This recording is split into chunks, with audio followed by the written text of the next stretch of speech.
प्यारे दर्शकों नमस्कार। आइए नजर डालते हैं हमारे प्यारे राज्य हरियाणा की तमाम बड़ी खबरों पर। वीडियो शुरू करने से पहले कमेंट बॉक्स में जय हिंद लिखकर हमें सपोर्ट करें। तो चलिए शुरू करते हैं। हरियाणा करेगा इंडिया इंटरनेशनल साइंस फेस्टिवल की मेजबानी। 6 से 9 दिसंबर तक पंचकुला में होगा आयोजित। हरियाणा 6 से 9 दिसंबर पंचकुला में इंडिया इंटरनेशनल साइंस फेस्टिवल 2025 की मेजबानी करेगा। विज्ञान, नवाचार और प्रौद्योगिकी के इस उत्सव के लिए इस वर्ष का थीम विज्ञान से समृद्धि फॉर आत्मनिर्भर भारत रखा गया है। ये मिशन खुशहाली, आत्मनिर्भरता और टेक्नोलॉजी और इनोवेशन में भारत के ग्लोबल लीडर के तौर पर उभरने में विज्ञान की अहम भूमिका को रेखांकित करता है। मुख्य सचिव श्री अनुराग रस्तोगी की अध्यक्षता में आज यहां हुई एक उच्च स्तरीय बैठक में साइंस फेस्टिवल को लेकर की जा रही तैयारियों की विस्तृत समीक्षा की गई।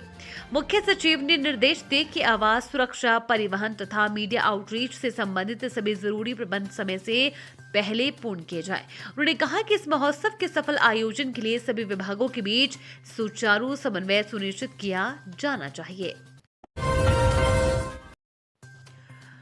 हरियाणा सरकार ने सरकारी टीचरों को लेकर किया ये ऐलान, नहीं कर सकेंगे ये काम।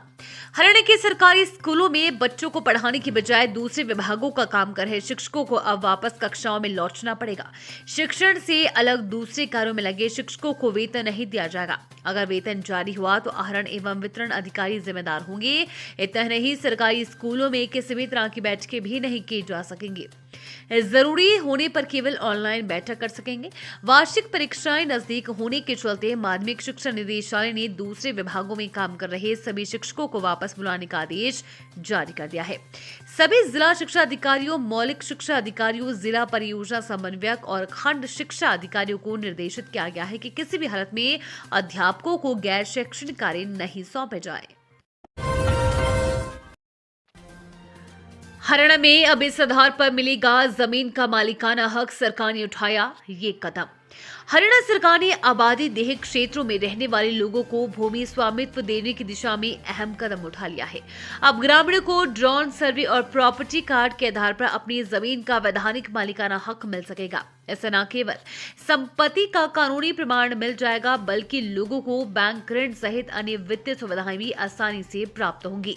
विधि एवं विधायी विभाग ने हरियाणा आबादी देह स्वामित्व अधिकारों का निहितीकरण, अभिलेखन एवं समाधानादेश की अधिसूचना जारी कर दी है। 3 नवंबर को मुख्यमंत्री नायब सिंह सैनी की अध्यक्षता में यह प्रस्ताव कैबिनेट की मुहर लगने के बाद राज्यपाल की मंजूरी प्राप्त कर चुका है। नवनियुक्त डीजीपी बोले, फोर्स का फिट रहना बेहद जरूरी, क्योंकि उनके कंधों पर है अहम जिम्मेदारी। हरियाणा के पुलिस प्रमुख और वरिष्ठ आईपीएस ओपी सिंह इन दिनों अपने बयानों को लेकर मीडिया की सुर्खियों में है।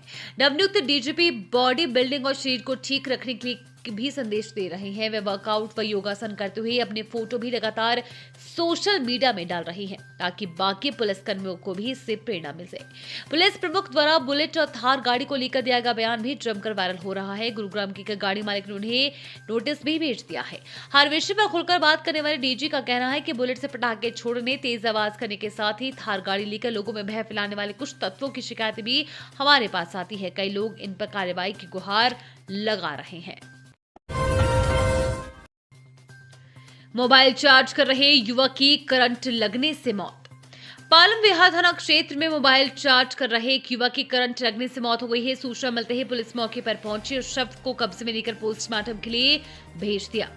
पुलिस मामले की जांच कर रही है। पुलिस के मुताबिक मृतक युवक की पहचान मूल रूप से उत्तर प्रदेश के उन्नाव के रहने वाले 19 वर्षीय अमन के रूप में हुई है। बताया गया है कि अमन की मामा जीशन गुड़गांव के सेक्टर 23 में पौधों की नर्सरी का संचालन करती है। कुछ दिन पहले अमन मामा के पास घूमने के लिए आए थे। बुधवार को जब वो नर्सरी में थे तो मोबाइल फोन को चार्ज करने के लिए एडाप्टर को बिजली प्लग में लगाया। इसी दौरान शॉर्ट सर्किट होने से उन्हें करंट लग गया और वो बेहोश होकर जमीन पर जा गिरे। मामा व अन्य लोग उन्हें निजी अस्पताल ले गए, जहां उन्हें मृत घोषित कर दिया गया।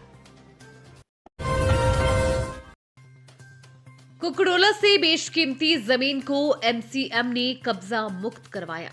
मानेसर नगर निगम की इन्फोर्समेंट विंग ने सरकारी जमीन पर अवैध कब्जों के खिलाफ कार्रवाई की। गांव कुकड़ोला में 2 कनाल भूमि पर बने मकान को तोड़ा। गांव शिकोहपुर सेक्टर 83 में 2 एकड़ निजी भूमि पर बसी अवैध कॉलोनी पर कार्रवाई की। निगम की टीम ने गांव कुकरोला में लगभग 2 कनाल भूमि पर अवैध रूप से बने मकान को ध्वस्त किया। कुछ असामाजिक तत्वों ने बिना किसी अनुमति के सरकारी भूमि पर कब्जा करके मकान का निर्माण कर रखा था। इसके अलावा सेक्टर 83 के फायर मॉल के पास लगभग 2 एकड़ निजी भूमि पर अवैध कॉलोनी का निर्माण भी निगम की टीम द्वारा कार्रवाई की गई है। ये कॉलोनी गैर कानूनी रूप से बसाई गई थी। ये थी आज की फटाफट खबरें। हम मिलेंगे अगले बुलेटिन में, तब तक के लिए धन्यवाद और जय हिंद।